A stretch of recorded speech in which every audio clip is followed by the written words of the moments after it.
Vous nous suivez depuis les 5 communes de la capitale Conakry, mais aussi dans les villes environnantes, un peu partout dans la République de Guinée, et pourquoi pas dans le monde entier. Nous vous disons merci de votre fidélité sans cesse renouvelée à nos programmes, et bienvenue dans votre émission Café Débat, l'espace consacré à l'analyse et au décryptage des sujets d'actualité au quotidien. Et comme vous le savez, fidèles téléspectateurs, ici, nous donnons la parole à ceux qui veulent la prendre en vue d'impacter l'opinion. Et vous avez compris, celui qui a bien voulu prendre la parole en vue d'impacter l'opinion, c'est bien ce homme politique. Il s'agit de Alucieni Makanera Kaké. Il était ministre de la République de Guinée. Il est ancien porte-parole de l'opposition républicaine.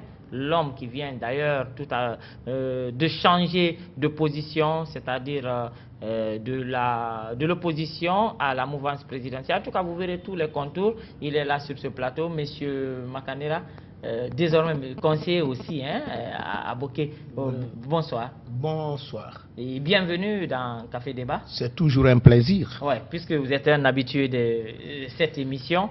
Alors, c'est un réel plaisir pour nous de vous recevoir ce matin. Et avec lui, on va parler de l'opposition républicaine, bien sûr, ou de la mouvance présidentielle. Ça veut dire sa position et la nouvelle CENI, la prorogation du mandat des députés, mais aussi cette tournée de Cellou Dalein Diallo, peut-être de façon brève, puisqu'il dit qu'il n'a pas, du côté de la radio en tout cas, qu'il n'a pas bien suivi tout ce qui se passe actuellement de ce côté. Et aussi la sortie médiatique de l'ambassadeur russe, qui a aussi fait beaucoup de débats. Et il va, en tout cas, d'autres sujets, si le temps nous permet, cet homme politique va s'exprimer sur tous ces sujets.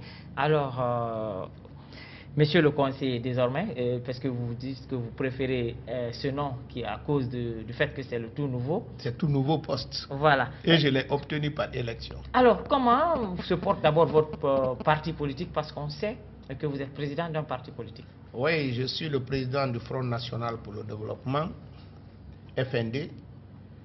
Il se porte très bien. Nous travaillons sur le terrain. Chaque jour que Dieu fait, nous cherchons à mettre les structures en place et nous nous préparons pour affronter les différentes échéances électorales. D'accord. En parlant de parti politique, vous étiez de l'opposition républicaine, mais ces derniers temps, on a constaté que pratiquement, pour un premier temps, vous avez suspendu votre participation aux manifestations. Après, on a vu une sorte de recul. Dites-nous, progressivement, on voit que vous êtes de plus en plus loin de l'opposition. Dites-nous concrètement ou clairement, quelle est votre position aujourd'hui?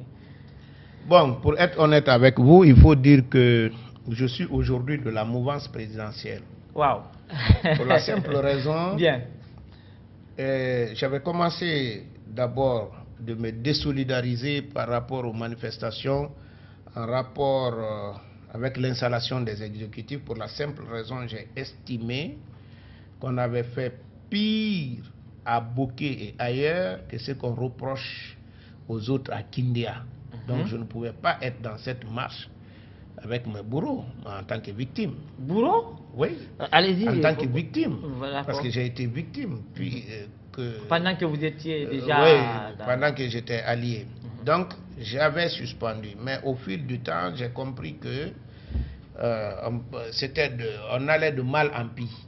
Donc pratiquement, j'ai trouvé que la solution qu'il fallait adopter, qui pourrait être conforme à ma conviction, c'était d'aller vers la mouvance présidentielle. Et après avoir rencontré le président de la République, dès après que vous avez suspendu vos participations aux manifestations, vous avez été automatiquement reçu par le président de la République. Est-ce que les gens déjà voyaient des prémices de votre retour à la mouvance, même si en ce moment vous n'avez rien dit de clair? Est-ce que votre rencontre avec le président Alpha Condé a changé un peu ou accéléré votre changement? Ça ne doit pas surprendre les gens.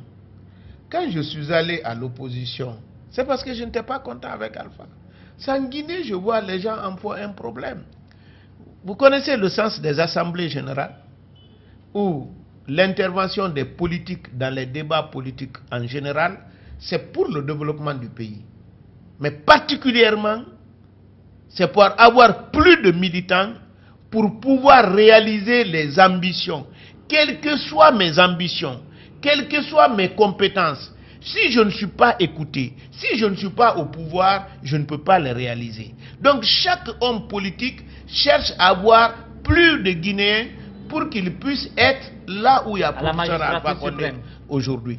Donc lorsqu'il y a bruit entre moi, entre mes alliés et moi, chacun cherche à avoir un allié de plus.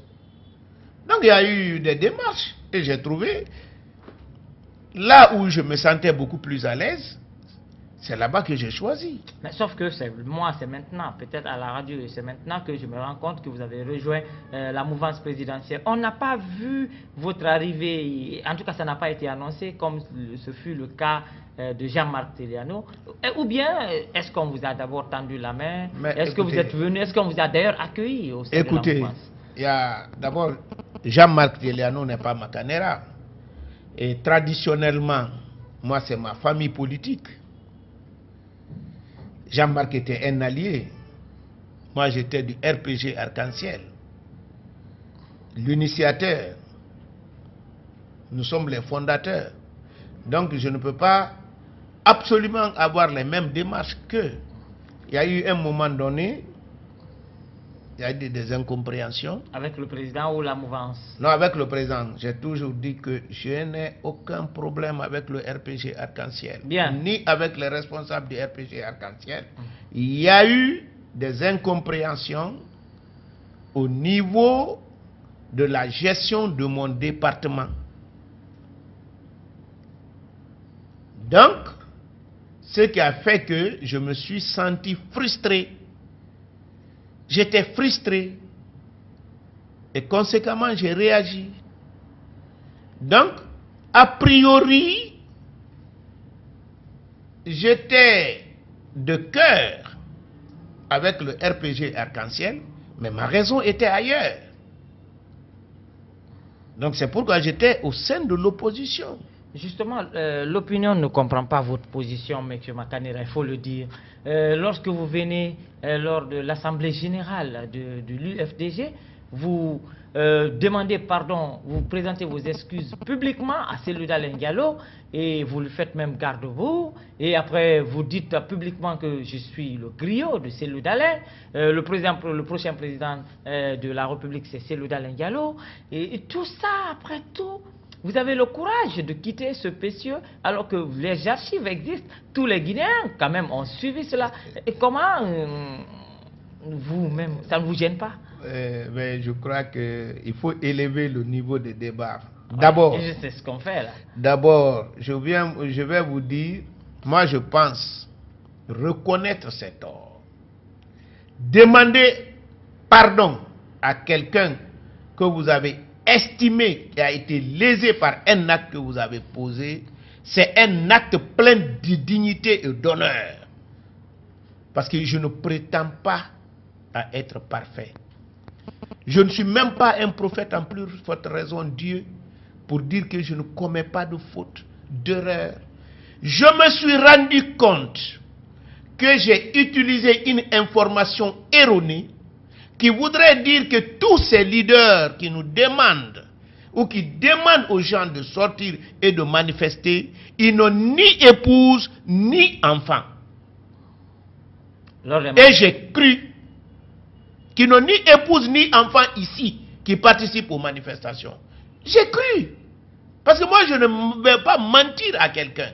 Si c'est quelqu'un à qui j'ai confiance qui me le dit, je peux croire. Je l'ai dit à la radio nationale et à la télévision nationale. Quand j'ai intégré l'opposition républicaine, j'ai participé à des manifestations où j'ai vu la femme, la fille de Cellou Dalein Diallo, honnêtement et sincèrement. Dans les manifs. Dans les manifestations. Honnêtement et sincèrement, j'ai compris que ce que j'ai dit c'était faux. J'ai profité d'une assemblée générale pour dire, monsieur le président, j'ai menti, on m'a fait mentir. J'ai regardé l'archive. C'est pas vrai, votre épouse et votre fille a participé aux manifestations, j'ai vu, je vous demande pardon. Et je suis très heureux que lui-même, il a imité ce que j'ai fait. Lors d'une conférence de presse, lui aussi, il a demandé pardon au fils du président de la République pour l'avoir accusé d'avoir été celui qui a envoyé les groupes là qui sont restés longtemps ici sans donner le courant. Donc je crois que si tous les acteurs politiques faisaient autant, on allait gagner. Maintenant, dire que si je ne suis pas gêné parce que j'ai dit griot de Selou aujourd'hui et l'avoir quitté, ceux qui raisonnent comme ça, c'est parce qu'ils n'ont rien compris. Je ne viens pas à l'opposition républicaine parce que je veux aider Selou. Je ne viens pas à la mouvance parce que je veux aider Alpha. Celui qui le dit, il est hypocrite, il est en train de mentir. Si c'est pour aider quelqu'un, il n'y a personne qui est plus proche de moi que mon frère Jimo aujourd'hui ou bien mes enfants. Si c'est pour aider, c'est ma famille qui est... J'ai l'obligation de les soutenir même si je n'en ai pas. Bien. Mais si je vais à l'opposition républicaine, parce qu'il y a des objectifs, il y a des ambitions, il y a des valeurs partagées que nous allons défendre ensemble. Et je suis convaincu, eux et moi, nous pouvons défendre. Et j'ai quelque chose que je peux les apporter. Ils ont des choses qui me manquent, qui peuvent me rapporter. C'est pourquoi j'ai dit l'autre fois, quand j'entends certains militants de l'UFDG, je trouve qu'ils ont raison, c'est les responsables qui n'ont pas été clairs avec eux. C'est de croire que tous les alliés de l'UFDG, c'est des gens qui sont simplement remorqués par l'UFDG. C'est une faute. Parce que si vous faites croire à vos militants, c'est vous seulement qui aidez les autres. Les autres n'apportent rien. Ça veut tout simplement dire s'il y a à partager. Puisqu'en politique, il n'y a pas de cadeau. Vous leur donnez, vous allez choquer vos militants. Bien. Alors qu'au fond, si moi je crée un parti politique aujourd'hui, et je suis convaincu, moi seul, je n'ai besoin de personne pour accéder au pouvoir, je ne signe l'alliance avec personne. Voilà. Si je signe l'alliance avec vous, oui, c'est parce que j'estime qu'il y a des choses que vous avez qui me manquent. Quand vous êtes sûr que lorsque vous étiez à l'opposition républicaine, vous avez... Ça c'est un. Deuxième, troisièmement, ça c'est deux. Troisièmement, c'est l'affaire de griot. Je vais vous dire que j'ai accepté d'être griot de Selou. Et vous l'avez dit publiquement. Et je maintiens d'être griot de Selou encore. Parce que j'estime le griot, ce n'est pas un menteur. Le griot, dans la société traditionnelle africaine, c'est des hommes d'honneur, de dignité et de valeur. Mais qui suivent leur maître jusqu'à la tombe. Non, mais si c'est ça, ils n'ont pas de valeur. Si c'est une personne qui suit, ils suivent un idéal. Bien. L'idéal, c'est ça. Selou n'est pas mon idéal. Pour preuve, j'ai fait plus de 20 ans de l'opposition pendant qu'il n'était pas avec moi. Lui, il était ministre. Quand nous, on se battait pour la démocratie. D'ailleurs, je l'ai dit tout de suite, que ce que je reproche au président de la République, c'est pour ne pas honorer ceux qui ont accepté de les suivre pendant 20 ans dans l'opposition. Oui, quand je dis compagnons de lutte, ce n'est pas seulement ceux qui étaient au RPG. C'est tous ceux-là qui ont renoncé à tous les avantages, qui ont risqué leur vie. Certains en ont même perdu. Certains, leurs familles ont été disloquées. Ils ont perdu toute leur carrière. Ces personnes-là vivent en Guinée. On les connaît. Aujourd'hui, ils sont mélangés. Et qui ne bénéficient de rien avec la gouvernance. Même s'ils n'ont rien, tout le monde Alpha ne peut pas donner les moyens à tout le monde. Bien. Tous ceux qui se sont battus, ils sont tellement nombreux qu'il ne peut pas les nommer tous, il ne peut pas leur donner l'argent à tous. Mais ceux qui ont occupé certaines parcelles de responsabilité et qui ont refusé de rejoindre la mouvance à l'époque et qui sont restés dans l'opposition jusqu'à ce que l'opposition là est venue au pouvoir, on pouvait les considérer comme Sékou Touré a considéré les compagnons de l'indépendance. Dans les manifestations, à l'occasion d'une journée qui commémore la lutte pour la démocratie dans notre pays, ils puissent être distingués. Si on avait ça, ce n'est pas de nouveaux opposants qui allaient dire à quelqu'un que toi tu es inconstant. Parce qu'au moment où nous on se battait pour la démocratie, il n'y avait pas un opposant maire, il n'y avait pas un opposant député, il n'y avait pas des armes conventionnelles pour maintien d'ordre. C'était les bérets rouges et les balles réelles. Pendant 20 ans, ceux qui étaient au pouvoir à l'époque, qui se sont suffisamment enrichis, c'est eux qui nous disent aujourd'hui que nous on n'est pas constants. Mais je vais vous dire quelque chose. Ce que vous devez remarquer, quoi qu'il arrive dans ce pays, nous devons faire en sorte que ce sont les valeurs que nous devons défendre. En parlant de valeurs, bien entendu, on va tourner la page de votre positionnement, puisque déjà, vous l'avez dit devant tout le monde, vous êtes désormais de la mouvance présidentielle. Alors, on s'intéresse à cette nouvelle CENI, parce qu'on parle d'hommes de valeurs. Cette nouvelle CENI, d'abord, les partis politiques de l'opposition et de la mouvance ont envoyé leurs 7 chacun, leurs représentants, plus ceux de la société civile et de l'administration. C'est ceux qui composent aujourd'hui la CENI. Comment vous voyez la composition de cette nouvelle CENI, mais aussi la réélection de Maître Salif Kébé? Bon, vous savez, pour ma part, l'affaire de CENI est d'ailleurs biaisée avant même l'installation de la CENI. Ah bon? Parce que l'idée qui a présidé à la création de la CENI, nous avons dit, on n'a pas confiance à l'administration du territoire, nous devons mettre un arbitre qui doit être au-dessus des partis politiques et qui doit gérer tous les partis de la même manière. Mais qu'est-ce que nous remarquons? Bien. Nous remarquons des représentants des partis politiques ou d'une manière claire, le prolongement des partis politiques dans la CENI. Vous pensez que leurs représentants sont toujours là en tant que militants? Non, c'est les oui, mais si ce n'était pas un prolongement, pourquoi des partis politiques vont se battre pour avoir plus de représentants? Si moi je suis convaincu que quand vous venez là-bas, vous n'êtes ni pour Paul ni pour Pierre, mais pourquoi je vais me battre pour avoir beaucoup plus de représentants là-bas? Si je me bats, c'est parce que je sais qu'il doit aller défendre mon intérêt là-bas.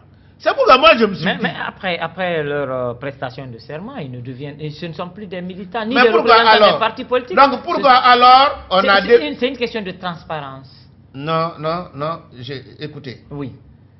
Si on est d'accord sur le principe, celui qui va à la CENI ne représente aucun parti politique, mais on allait tirer au sort. D'accord. On tire au sort. Parce que quand tu es là-bas, tu ne me représentes pas. Tu ne représentes pas la mouvance, tu ne représentes pas l'opposition. Mais pourquoi créer toutes ces lois pour dire qu'il faut un équilibre? L'équilibre, pourquoi? Quand vous doutez de la... L'équilibre veut dire non. Doutez de la crédibilité. Non, la loi, c'est la loi même qui dit que ce n'est pas crédible. À partir du moment où la loi dit un camp va avoir le même nombre que l'autre camp, c'est-à-dire c'est pour équilibrer. C'est pour équilibrer. Mais à l'intérieur du même camp, mais vous êtes aussi des concurrents. Parce que c'est que les gens confondent. Quand je suis avec Selou, j'ai mon parti, il a son parti. Nous sommes des concurrents. Quoi qu'il arrive. Ce qui nous lie, parce que les gens n'ont rien compris de l'opposition. Parce que l'opposition, ce n'est pas un parti. L'opposition, vous êtes liés, c'est pour permettre qu'il y ait une élection transparente. Mais après cette élection transparente, il est aussi opposé à Selou qu'il est opposé à Alpha. Donc nous sommes tous des opposants. Si à l'intérieur du même bloc, toi tu veux avoir 5, tu me dis moi je dois avoir 0, alors que je vais aller aux mêmes élections que toi. Mais comment moi je peux avoir confiance en toi? Toi tu n'as pas eu confiance en moi d'avoir un seul parmi tes 4. Toi tu voudrais maintenant que moi j'ai confiance en toi, moi j'ai 0, toi tu as 5 là. Voilà, alors exprimez-vous, c'est par rapport à la réélection de celui qui a quand même géré une élection, Maître Salif Kébé, qui revient toujours comme président de la CENI. Moi je pense que c'est à cause de ses qualités et ses valeurs. Il le mérite. Hein? Mais il a été élu, réélu même à l'unanimité. J'ai entendu quelqu'un dire que c'est Alpha Condé qui l'a imposé. Qui sera capable de... Oui. J'ai entendu quelqu'un dire Alpha Condé l'a imposé. Alors si Alpha Condé l'a imposé, cette fois-ci, il a fait le meilleur choix au monde. Parce qu'il impose quelqu'un. Lui, il va à la CENI. Il est réélu à l'unanimité. C'est qu'il a fait le meilleur choix au monde. Personne n'a contesté son choix. Donc il faut le féliciter. Donc vous pensez que cette CENI, pratiquement, ne pourra pas répondre aux aspirations? Je souhaite qu'il nous fasse une grande surprise agréable. Mais à partir du moment où chacun veut avoir beaucoup plus de commissaires et exiger aux gens de leur faire confiance pendant qu'eux ils ne font pas confiance aux autres, c'est là-bas où il n'y a pas de confiance. Bien. Mais quand même, je félicite l'UFR. Et je souhaite que cette CENI réussisse. Parce que au moins, pourquoi l'UFR? Parce que l'UFR a choisi mon frère jumeau Dr Alassane Makanera Kake comme l'un des commissaires. C'est pourquoi je souhaite que cette CENI soit la meilleure du monde, parce que quel que soit l'homme, on a une certaine dose d'irrationnel, même si on ne l'avoue pas publiquement. Et comme moi, je me suis fixé un objectif, c'est d'être franc, conforme et en harmonie avec ma conviction. Pour cela, je souhaite un plus à cette CENI à cause de mon frère Jimo. Voilà. Vous l'avez compris, Aluseni Makanera, notre invité aujourd'hui qui est en train de s'exprimer ici au compte de cette émission. La première partie prend fin maintenant et nous vous revenons tout à l'heure après la pause thé.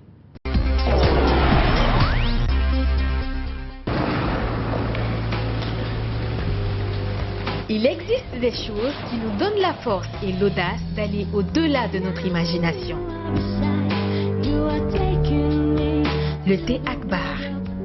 Le thé Akbar est fabriqué en utilisant uniquement les feuilles soigneusement sélectionnées en provenance de Ceylon. La qualité du thé Akbar a été évaluée selon les normes les plus strictes par des experts en dégustation qui se sont appuyés sur près d'un siècle d'expertise dans ce domaine. Premier producteur de thé, vous pouvez faire confiance à la famille Akbar pour vous garantir votre santé. Seule la meilleure tasse de thé peut vous procurer de la fraîcheur. De retour sur ce plateau de Café Débat, l'espace consacré à l'analyse et au décryptage des sujets d'actualité au quotidien. Vous avez compris, en première partie, c'était bien Aluseni Makanera. Cette deuxième partie, nous continuons le débat avec lui. Poste partie pour parler de la prorogation du mandat des députés, la formation de ce autre bloc de l'opposition, que certains appellent l'opposition démocratique, même si pour le moment il n'y a pas eu de baptême officiel. Mais cette haute sortie médiatique de l'ambassadeur russe devant le président de la République lors d'une rencontre entre les ambassadeurs et le chef de l'État. Et ainsi, M. Makanera, encore une fois, bienvenue au compte de cette deuxième partie. On s'intéresse cette fois-ci à la prorogation du mandat des députés. Certains pensent qu'ils ne devaient pas tout simplement accepter, que c'est une sorte de...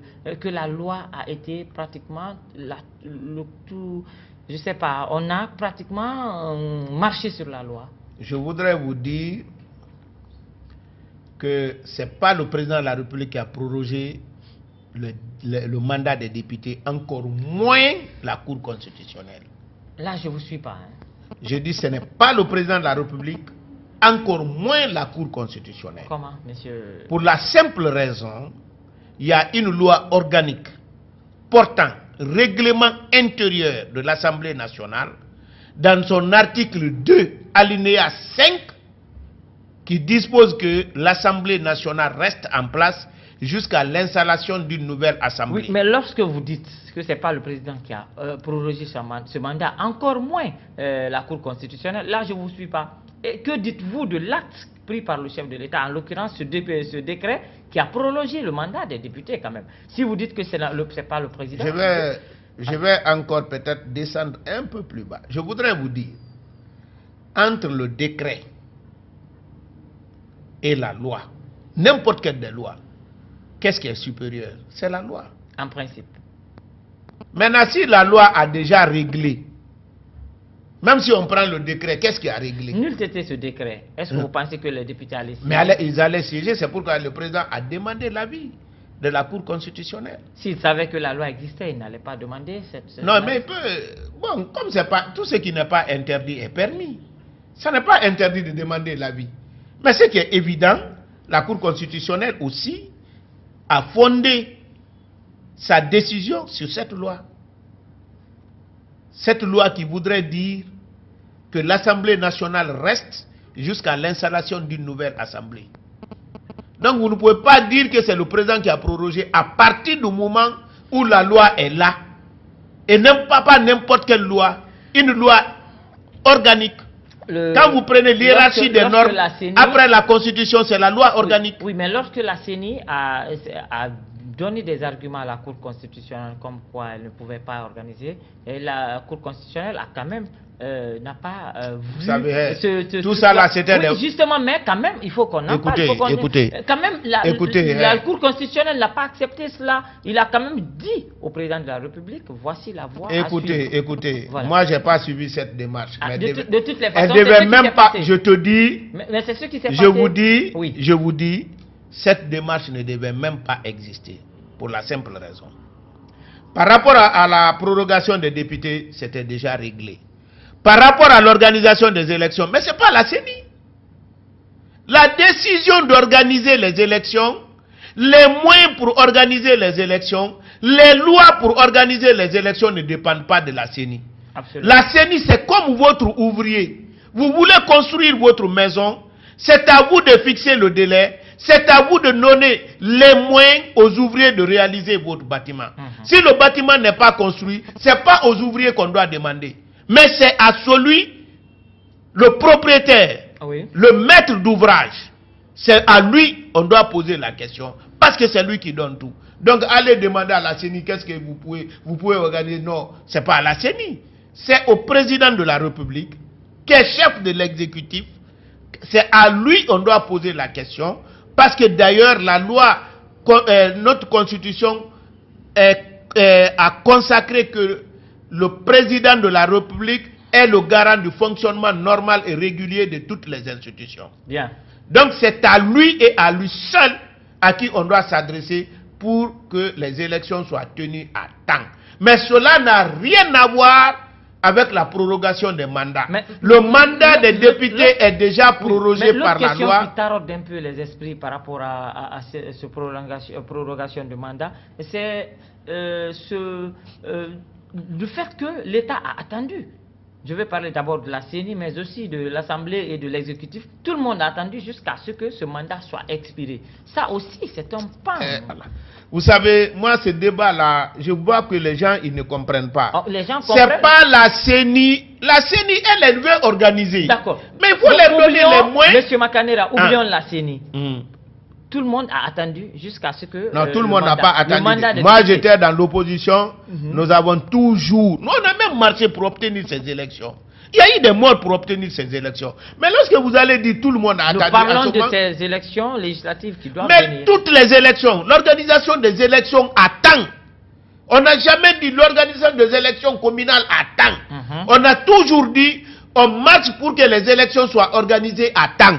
Donc vous ne pouvez pas dire, aujourd'hui je suis de la mouvance, mais vous ne pouvez pas mettre dans le même sac que l'opposition et la mouvance par rapport à la non-tenue des élections. Ce n'est pas objectif, ce n'est pas rationnel. Ok, certains ont accepté de siéger, d'autres non. Bon, un député qui refuse de siéger. Tel que Dr Ousmane Kaba. Non, un député qui refuse de siéger parce que son mandat est expiré, lui, c'est pas ce qu'il veut.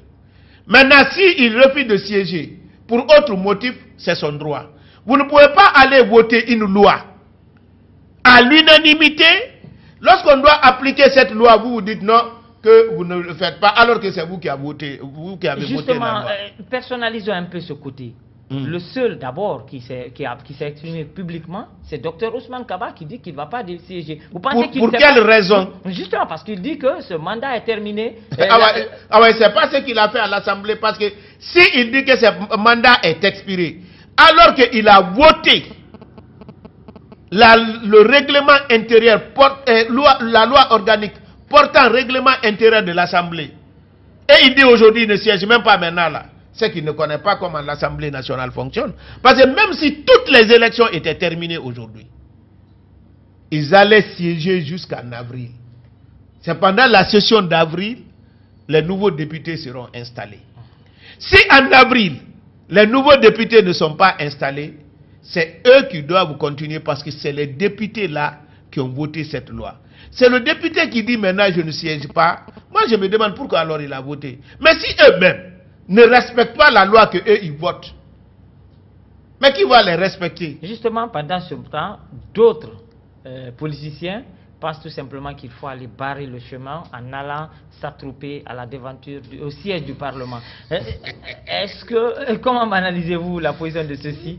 Ceux qui pensent que pratiquement que le peuple ne devrait pas accepter que ces députés... Vous savez, le danger de notre politique en Guinée, quand vous suivez les leaders, vous trouvez que le niveau moyen de la population est plus élevé que le niveau de nos politiciens. Quelqu'un qui dit qu'il est républicain, démocrate, il respecte la loi. Il va aller barrer le palais aux députés pendant qu'il y a une loi qui les autorise. Mais ça, c'est quel comportement ça? C'est-à-dire, quand vous ne connaissez pas quelque chose, il ne faut pas avoir honte de demander. Vous pensez que, parce que Dr Faya fait partie, vous pensez que lui aussi ne connaît pas ce qu'il fait? Ah non, vous savez, lorsque je parle, je ne parle pas pour moi. Hein. Ce que je dis là, je dis pour vous, je dis pour ceux qui nous regardent. C'est pourquoi je n'ai pas dit la loi seulement. Je dis loi organique portant règlement intérieur de l'Assemblée nationale dans son article 2, alinéa 5. Je crois que c'est précis. Qui dispose que l'Assemblée nationale reste en place jusqu'à l'installation d'une nouvelle Assemblée. Je crois que c'est plus clair. Et j'ai commencé par vous dire, quand vous prenez les normes, la norme supérieure, c'est la Constitution. Après la Constitution, c'est les lois organiques. D'accord. Donc celui qui s'oppose à la loi, il n'est pas républicain. Mais quand vous attaquez les gens dans leurs droits, mais vous êtes des agresseurs.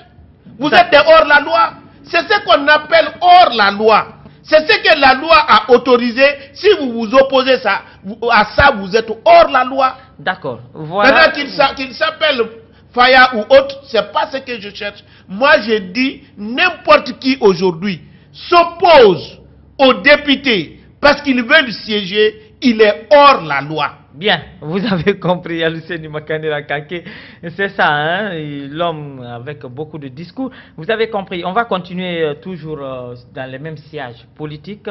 On va parler cette fois-ci, puisqu'on parle de mandat, pour ne pas mélanger nos millions d'auditeurs, de téléspectateurs, pardon, de cette sortie médiatique de l'ambassadeur russe qui a fait des vagues d'indignation, qui a défrayé la chronique, même si certains ont compris de leur manière. Donc, comment appréciez-vous d'abord cet ambassadeur russe qui vient devant le président pour dire la Constitution n'est ni le Coran, ni la Bible, et ni le Testament, et même l'Ancien Testament, il y a et même en parlant du Testament, il y a l'Ancien Testament, il y a le Nouveau Testament. Certains voient quelqu'un qui est en train d'encourager le président de la République à modifier la Constitution. D'abord, quand je prends par rapport à la déclaration de l'ambassadeur russe, je vois d'abord s'il est religieux mais ne comprend pas bien les textes quand même. Parce que l'Ancien Testament ne s'oppose pas. Finalement, personne ne comprend quelque chose sur vous. Non, je dis, non, mais rien n'est parfait. Si les gens étaient parfaits, on n'allait pas être là. Peut-être il y a des choses que moi j'ai dit ici, je ne comprends pas moi aussi. Allez-y. Mais sur la question sur laquelle je suis en train de dire, l'Ancien Testament n'est pas opposé au Nouveau Testament. Et on ne peut pas confondre les livres saints à nos lois. Par contre, sur le principe, je suis d'accord avec lui qu'aucune loi n'est immuable. La Constitution n'est pas le Coran. Il l'a dit, je suis parfaitement d'accord avec lui. La Constitution n'est pas le Coran. La Constitution est l'œuvre humaine. Le Coran, c'est l'œuvre de Dieu. Bien. Dieu étant parfait, il est capable de faire ce qui est parfait. L'homme étant imparfait, il est incapable de faire ce qui est parfait. Donc on a toujours besoin de perfectionner. L'une des constitutions les plus stables au monde que je connais, c'est la constitution américaine, mais qui a été plusieurs fois amendée, au moins 27 fois. C'est pour dire que rien n'est immuable. Donc, certaines personnes s'opposent à lui parce qu'ils estiment que ce qu'il a dit est favorable au président de la République ou à une et probablement à une non, on ne peut pas modifier cette constitution pour pour faire sauter le verrou de la durée et du nombre de mandats, mais peut-être profitable au président pour pouvoir être l'intangibilité de certains articles. Voilà. Donc c'est parce qu'ils estiment que ça c'est favorable au président de pouvoir se représenter après avec une autre constitution. Mais le diplomate qui a dit que si on veut modifier la constitution, il s'oppose. Les mêmes personnes ne se sont pas opposées à lui. Ah oui. Pourtant, lui, il a été le premier à parler. C'est ça. Donc, si on s'oppose aux Russes, parce qu'il a parlé ça, on devait s'opposer à l'Américain aussi, parce qu'il a dit ça. Parce que lui aussi s'est prononcé. Cette histoire d'ingérence dans les affaires internes, comment vous voyez ça? Non, je suis opposé à l'ingérence. Mais exprimer une opinion comme ça, moi je ne considère pas ça comme ingérence. Ah bon, mais Non, pas du tout. Je suis opposé à l'ingérence. Mais il a dit, nous voulons que la Constitution soit respectée. Ok, pour terminer, alors on va aller toujours retourner sur le volet politique. Et cette fois-ci, il y a un autre bloc qui est en train de se former là, qui est en gestation, disons comme ça. Là où on retrouve Lansana Kouyaté, le PEDN, Sidia Touré, d'autres partis politiques, Dr Ousmane Kaba, qui sont aussi des grosses cylindrées du paysage politique guinéen. Comment appréciez-vous la formation d'un autre bloc de l'opposition? Moi, je souhaite qu'il y ait beaucoup plus de partis politiques et des partis politiques qui ont l'emprise sur la population pour qu'il y ait vraiment... Mais là, ce ne sont pas des partis, c'est des blocs. Non, je dis des partis politiques d'abord. D'accord. Qui ont l'emprise et qui se retrouvent en bloc pour pouvoir influencer les décisions, que ce soit des partis de l'opposition ou de la mouvance. Aujourd'hui, nous sommes dans un clivage. Il y a une cloison étanche entre la mouvance et l'opposition où il n'y a aucune possibilité de dialogue sincère, crédible. Pour la simple raison, vous n'avez que deux partis politiques qui se partagent complètement le paysage politique guinéen. Tout. Complètement, plus de 90%. Bien. Et s'il y a ça, la concession devient difficile. Parce que si moi je suis président de la République, vous êtes l'opposant, vous n'aspirez que là où je suis. Il est difficile que vous puissiez faire des concessions pour moi. Que ce bloc Maintenant, si on avait 3 ou 4 blocs et que chaque parti politique, quelle que soit sa dimension, ne dépasse pas 30% de la population, mais celui qui est au pouvoir, il est obligé de négocier avec les autres. Bien. Et faire des concessions. Et celui qui est à l'opposition, qui a 25%, il est obligé de faire des concessions avec d'autres partis politiques. Mais lorsque on a deux partis, mais regardez, la preuve c'est la CENI. Dès que ces deux sont d'accord, les autres n'existent plus. C'est bouclé. C'est bouclé. Par rapport au président Alpha Condé, d'abord, que pensez-vous du président Alpha Condé? Mais je pense du bien de lui, c'est pourquoi j'ai dit je suis de la mouvance. Je sais, alors, vous pensez que toutes ces tournées, ces chantiers déjà commencés, qu'on pouvait commencer auparavant, qu'on attend jusqu'en 2018 pour les inaugurer? Vous pensez que ce ne sont pas... Il y a d'autres même qui partent jusqu'à dire... Non, laissez-le terminer son travail. Soyons objectifs. Depuis que Alpha Condé est là, il a engagé des chantiers. Peut-être on peut ne pas être d'accord, la manière, la vitesse, la cadence. Mais depuis son avènement, il a engagé beaucoup de chantiers. Maintenant, est-ce qu'il a atteint l'attente de la population?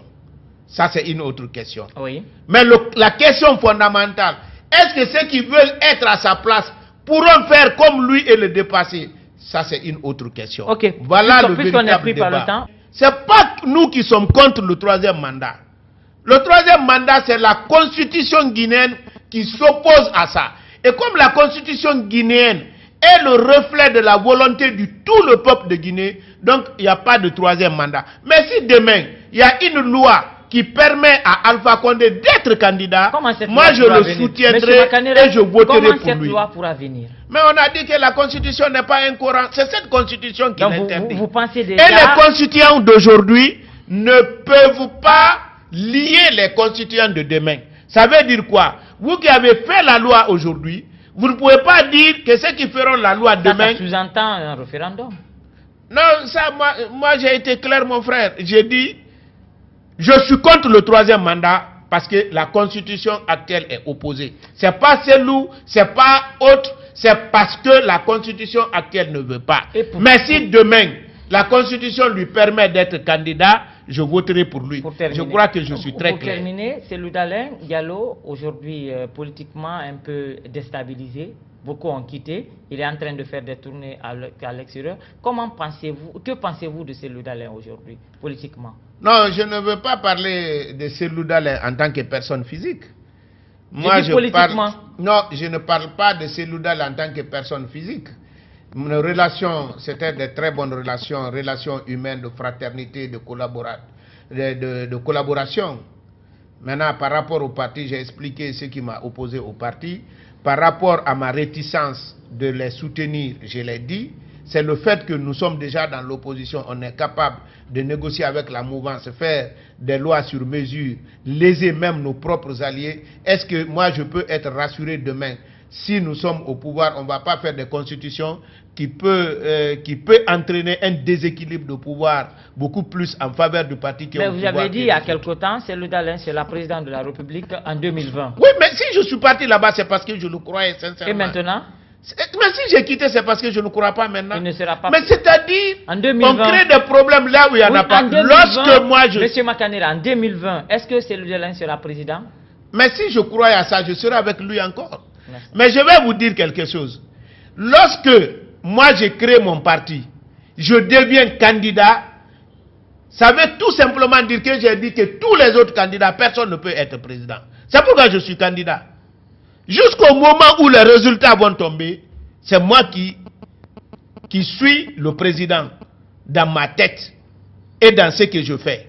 Maintenant, si les résultats tombent, quelqu'un qui est élu, je considère que c'est la victoire parce que si c'est dans la transparence, c'est la démocratie qui a gagné. Et puisque nous concourons tous pour cette démocratie, la victoire de la démocratie, c'est la victoire de tout le monde. Ok, votre dernier mot à l'endroit de nos millions de téléspectateurs qui nous suivent aujourd'hui au compte de cette émission d'aujourd'hui. Alors, merci. Bon, je voudrais saluer et féliciter vos efforts, la presse, bien que je ne suis pas tout à fait d'accord avec tout ce que nous disons et nous faisons au niveau des radios et des télévisions, mais vous avez l'avantage quand même d'avoir participé à l'éclosion de la démocratie dans notre pays.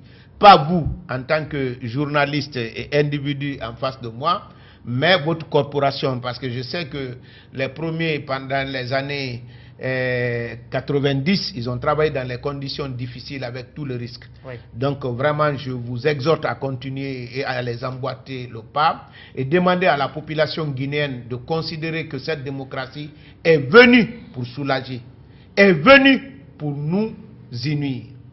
Et qu'on ne se bat pas pour diviser les Guinéens, ou bien pour dire il faut que quelqu'un de mon ethnie soit au pouvoir. Regroupons-nous, battons-nous pour augmenter la taille du gâteau.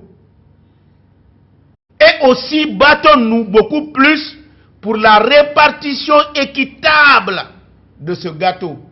Voilà l'objectif de la politique. Ne vous énervez pas quand on vous dit que vous faites la politique alimentaire. Parce que la politique, elle est faite pour que vous puissiez trouver un niveau de vie décent pour la population, pour vos compatriotes. Lorsque vous n'avez pas la possibilité d'augmenter les ressources, les revenus, augmenter les conditions de vie de vos citoyens à travers la politique en ce moment n'a pas d'objectif, n'a pas son intérêt à être. Et encore une fois, le bonheur de la Guinée, c'est là où vous avez votre bonheur. Et c'est pourquoi d'ailleurs, ceux qui ont inventé la démocratie ont exigé qu'il y ait deux grands groupes. Ceux qui sont au pouvoir qu'on appelle mouvance et ceux qui sont à l'opposition. Puisque aucun président ne peut faire le bonheur de tout le monde, tout le pays. Ceux qui trouvent leur bonheur avec le président votent pour ce président. Ceux qui trouvent qu'ils n'ont pas leur bonheur avec celui qui est au pouvoir votent pour son opposant. Le jour où ceux qui n'ont pas de bonheur sont plus nombreux que ceux qui ont le bonheur, le pouvoir passe de main. C'est ça la démocratie. Donc je ne voudrais pas que quelqu'un se voie choqué quand on lui dit qu'il fait la politique alimentaire. On fait la politique, c'est pour s'alimenter. Et le bonheur de la Guinée, là où vous n'avez pas votre bonheur, c'est pas le bonheur. Se battre pour avoir son bonheur, c'est une obligation, une institution divine. Mais à condition que dans le combat pour avoir beaucoup plus de richesses, vous ne lésez pas le droit des autres. Mais être meilleur dans tout, c'est toujours encouragé, félicité, soutenu par tous les textes, y compris les livres saints. Merci à M. Makanera. Le plaisir est partagé.